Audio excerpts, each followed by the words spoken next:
purpose of the proposed changes is to update the code to acknowledge the emergence of new technologies and business models, while also ensuring all public passenger vehicles operating in Eugene meet community safety standards. We've heard a couple of people comment on focusing on the customer, and I would like to say I think the city's pure role in this is focusing on the customer and on the general public.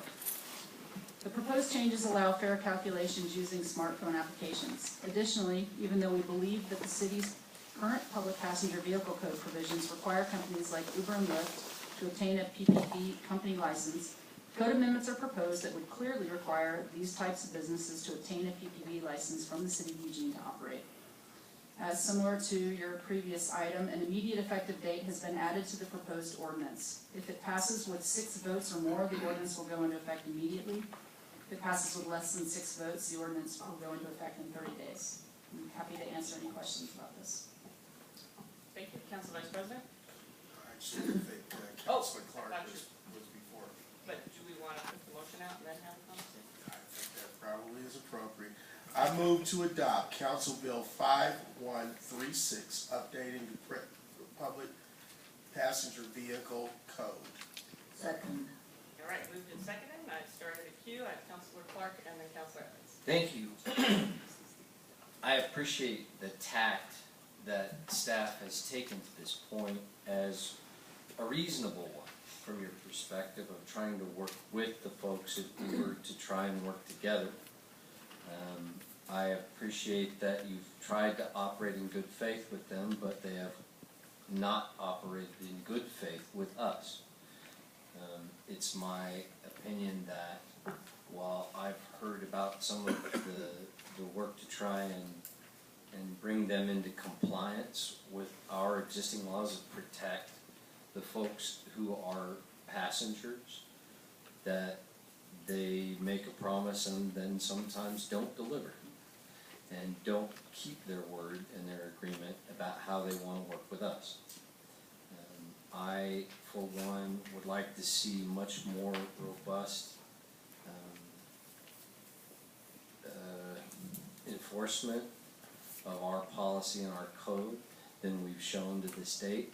We've shown to have a kind of patient footing and a tolerant attitude about this where, you know, Portland filed suit within a day and shut it down and had an opportunity to make a real difference of bringing them into compliance with the law. I would like to see us change our footing when it comes to enforcement from the more patient, time-consuming mode we're taking now that seems to play into Uber's hand of smiling very, very nicely and then ignoring all the rules. Could you characterize for me what this ordinance will do in your efforts to enforce our code? So I can tell you right now, we are assessing a civil penalty against Uber on the basis that they are a PPV company operating without a license. They've appealed that on the basis that they're not a PPV company. One of the amendments to the PPV code would effectively says, we don't really care if you call yourself a PPV company or not. If you are a business that connects people, like the Lyft and the Uber platform does, you need to get a PPV company license. So it takes out of the discussion whether or not they fall within the definition. If you do these sorts of things, and if they connect the passengers with a digital platform, you have to get that type of license, which then means that they need to comply with our minimum safety requirements that we have in our administrative rules. So one of the things that this does is it takes the debate over whether they fall within the definition or not out of it.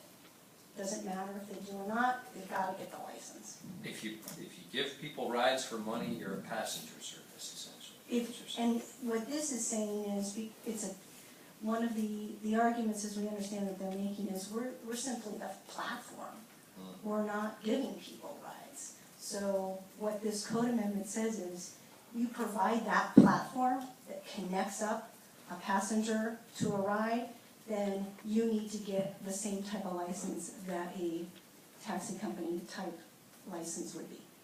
The important thing, to the gentleman's point, which I appreciate and agree with, is that the city's job is to the degree we can, make sure that folks are complying with the rules so that the passengers that they carry are safe.